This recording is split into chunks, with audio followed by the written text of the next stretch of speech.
নেতা তার স্ত্রীর শাড়ি পোড়াচ্ছে, ওটা কত নম্বর স্ত্রী আমি জানি না, 1 না 5। একটা শাড়ি পোড়াচ্ছেন। আরে মশাই, আমরা বাংলাদেশ থেকে বাণিজ্য হয় মাত্র 11.25 বিলিয়ন। আপনারা আছেন অনেক পিছনে, 10-এর পরে। আমাদের অর্থনীতি আপনাদের উপর নির্ভর করে না। আর আমরা কি পাঠাই? কটন পাঠাই। আমরা ফুড ইন্ডাস্ট্রি অ্যানিমেল ফডার পাঠাই, আমরা এডিবল ভেজিটেবল পাঠাই, আমরা আলু থেকে, ডিম থেকে, পেঁয়াজ থেকে। আপনার এখানে এমন 97টা জিনিস আছে, যার 97তম হচ্ছে শিপ, বোট, আদার ফ্লোটিং স্ট্রাকচার। নৌকো, লঞ্চের যন্ত্র, মেশিন, ওটাও ভারত দেয়।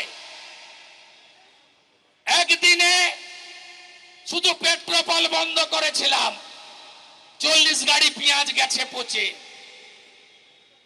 একদিনে হালুয়া টাইট।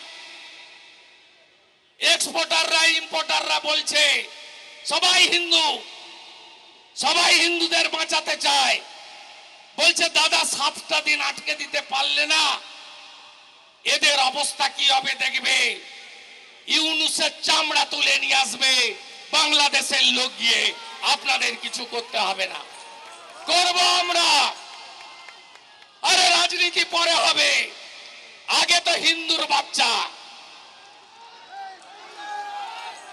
আগে তো আমাদের সব হিন্দুকে এক হতে হবে। মহারাজরা বাঙালি হিন্দু বলছিল, কেন বলছিল? কারণ আছে। বাঙালি হিন্দুরা ঐক্যবদ্ধ হতে পারেনি, এখনো ঐক্যবদ্ধ হয়নি। ভাবছেন শ্যামপুরে মেরেছে, বাগনানে তো কিছু হয়নি। বাউড়িয়ায় ঢিল মেরেছে, উলবেড়িয়ায় তো কিছু হয়নি।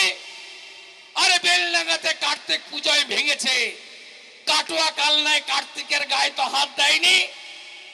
তাই মহারাজরা বলছিলেন বাঙালি হিন্দু তুমি এক হও। কারণ রাজস্থানের হিন্দুরা ঐক্যবদ্ধ হয়েছে, ইউপির হিন্দুরা ঐক্যবদ্ধ হয়েছে, যোগীজির বাণী গ্রহণ করেছে। হরিয়ানা বাটেঙ্গে তো কাটেঙ্গে, এক রহেগে তো সেফ রহেগে। মহারাষ্ট্রে ছত্রপতি শিবাজী মহারাজের মাটি ঐক্যবদ্ধ হয়েছে। সেখানে ঔরঙ্গজেব, যোগীজি ওখানে গিয়ে আরেকটা লাইন অ্যাড করেছিলেন। হরিয়ানায় বলেছিলেন বাটেঙ্গে তো কাটেগে, এক রহেগে তো সেফ রহেগে। আর মহারাষ্ট্রে গিয়ে যোগীজি বলেছেন বাটেগে তো নির্মমতা কা শহীদ কাটেগি। ঔরঙ্গজেব কেটেছিল, তাই মহারাষ্ট্র ভূমে এক হয়েছে।